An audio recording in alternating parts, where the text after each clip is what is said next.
Hi, Nicholas Sperling here. Welcome back to my channel. Today I want to talk to you about why dysphoria is illogical. And this stems from a TikTok video that I put out where I talked about how my back and my brow gives me dysphoria.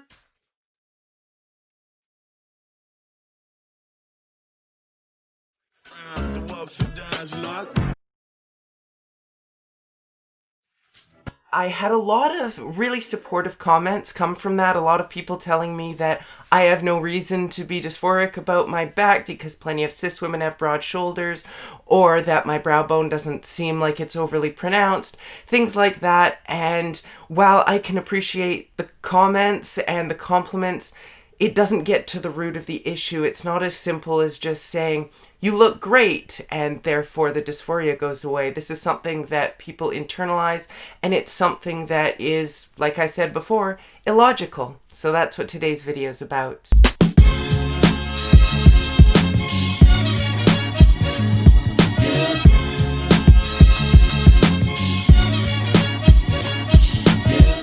So what do I mean when I say that dysphoria is illogical? Obviously, dysphoria is real. It's something that people have to deal with on a regular basis.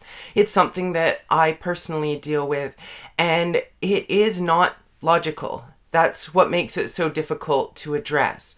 Every person's dysphoria affects them in different ways, and you can probably relate to this in some way. If you haven't experienced gender dysphoria, you probably still have insecurities about yourself. But the difference is that gender dysphoria is specifically related to our gender and aspects of our body that don't fit with how we perceive ourselves and who we really are. So for trans people's bodies, that can mean going through various medical procedures, perhaps, things that will change different aspects of a person's body so that they don't feel that same level of dysphoria.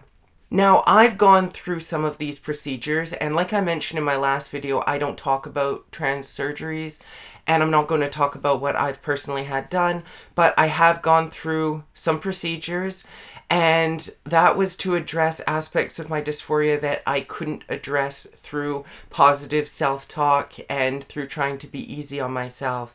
And there are other aspects like my back and like my brow bone which can't be as easily addressed. I could have facial feminization surgery. There's no surgery I can get to make my shoulders smaller. Those are also traits that I don't particularly feel like I should have an issue with. I don't want to have an issue with them, and so I want to work on accepting them. So to use my experience as an example, because this is what I often do in my videos, I'll talk a little bit about my dysphoria and how I manage that. So like I mentioned, it has to do with my shoulders, it has to do with my brow bone. Now, on this TikTok video that I posted, these people were commenting, talking about, like I mentioned before, the fact that my shoulders are not that broad. Plenty of cis women have broad shoulders. So to address that, yes, that's absolutely true, and I can tell myself that over and over and over again, but it doesn't make the dysphoria go away. So that's something that I'm working on, but it's not as easy as just trying to internalize what other people are saying about me. It's a little bit deeper than that. And same thing when it comes to my brow bone. It's not something that people bring up. It's not something I've ever heard someone comment on. I've heard people comment about my broad shoulders. I've never heard someone comment about that. And that's my own insecurity. And when I tell other people that I'm insecure about these things, they can't understand it. And if I were them, I might understand, but I'm not them. I'm me. I'm dealing with my own insecurities, and I can't just shut that off as much as I would like to. So for all of you cis allies that are out there that are perhaps making these kinds of comments thinking that you're being helpful, from what I've seen, especially on this video, everyone's coming from a genuinely good place. They really want to help lift me up, and that's fantastic. But what you need to understand is that it doesn't lift people up, and I will thank you for your comments, and I appreciate the kind words. But if you think that it's going to help the dysphoria, it's not. So please don't be under the illusion that that's going to happen when you're telling us that, you know, something that we're dysphoric about shouldn't be the case, that we shouldn't have that feeling because we don't look bad. I don't know if I'm getting this across very well, but I'll kind of leave it at that. ultimately, dysphoria is different for everyone. And I can share my experiences, but don't go relying on my experiences as a way of figuring out how you're going to interact with other trans people. Just remember that dysphoria is illogical, and the best thing that you can do is just to accept that a person is struggling with this, be there to comfort them, to listen, but don't expect that kind words are going to be able to overcome that dysphoria. And it helps, like I said. Thank you to everyone that makes these nice comments. I'm certainly not saying that I don't appreciate them, because I do. It's just always refreshing when I come across someone that acknowledges that, a nice comment isn't going to fix everything.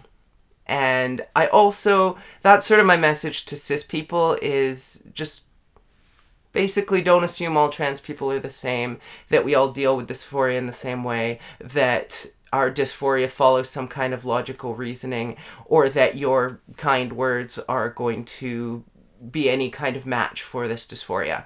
And then for trans people out there, I want to leave you with the message that there is no right way to transition. You can transition however you want to, and I say this all the time because it's so true. You can do whatever you want to do. You can be whoever you want to be. Whatever makes you feel comfortable in your body. This is a body that we all have to inhabit for the rest of our lives. So we might as well try to make it as comfortable as possible to reside in this skin shell. Skin shell. That's I might need to rephrase that. This fleshy package no.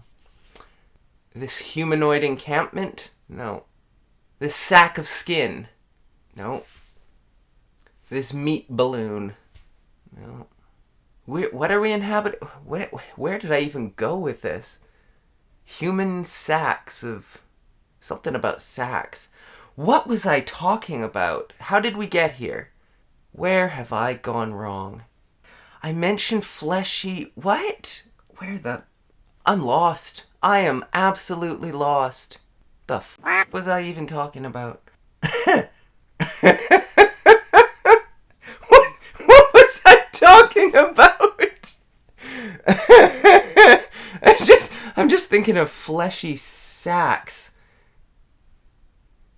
No. Was that even a thing that exited my mouth? So the last thing I remember saying was... Okay, the last thing I remember saying was I gave a message to cis people. Okay, trans people. My message for trans people. Be whoever you want to be. This is all I'm trying to say, for sake. Yeah, transition however you want to transition.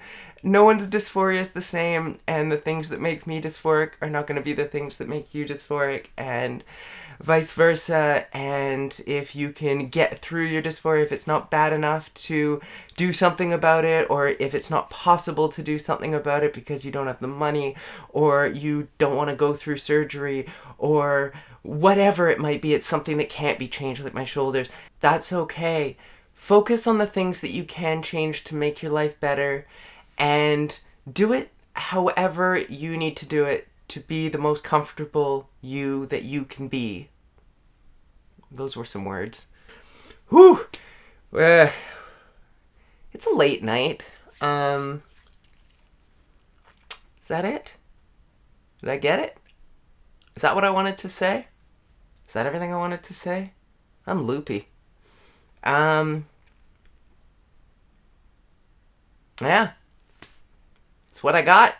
I hope that worked for you. If this is the kind of content you like seeing, please hit the like button. If you want to see more content like this, please hit the subscribe button, and make sure you click that bell icon so you get notified every time I post a new video. And until next time, hopefully I'm a little more rationally thinking next time.